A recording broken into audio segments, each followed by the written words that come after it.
பார்க்குறது வந்துட்டு ஜபல் நூர் மலை பற்றி தான் பார்த்துக்கிட்டு இருக்கிறோம். நம்ம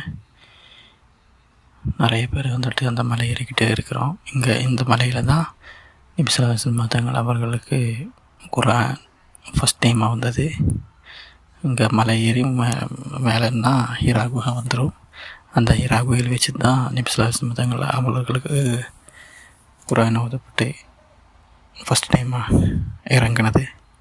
அந்த மலையில் ஏறுறவங்க தான் இங்கே இருக்கிறவங்க எல்லாருமே. நிறைய பேர் ஏறுறாங்க, நிறைய பேர் இறங்குறாங்க. அங்கே ஏறி எத்தணும்னா ரொம்ப கஷ்டமாக இருக்குது. இப்போது ஸ்டார்டிங் பாயிண்ட்லேருந்து ஏறும்போதே டயர்ட் ஆயிடுச்சு. இனி மேலே எத்தணுன்னாக்கா எவ்வளோ ரிஸ்க்குன்னு தெரியுமா. இப்போ வந்துட்டு ஸ்டெப்பு இதெல்லாம் வந்துட்டு ரெடியாக வச்சுருக்காங்க, அதனால் பரவாயில்ல. அந்த காலத்துலலாம் நபி ஸல்லல்லாஹு அலைஹி வஸல்லம் காலத்துலலாம் எப்படி தான் அவர் ஏறியிருப்பாருன்னு நினச்சி கூட பார்க்க முடியாது. இப்போ வந்துட்டு எல்லாம் சேஃப்டி இருக்குது. அப்போ வந்துட்டு சேஃப்டி ஒன்றுமே இல்லை தானே. அந்த மாதிரி ஏறி அந்த டாப்பில் போய் இருந்திருக்காரு. அப்போ அங்கே மக்கள் வர்றவங்க கண்டிப்பாக இந்த இடம் விசிட் பண்ணுறது ரொம்ப நல்லாயிருக்கும்.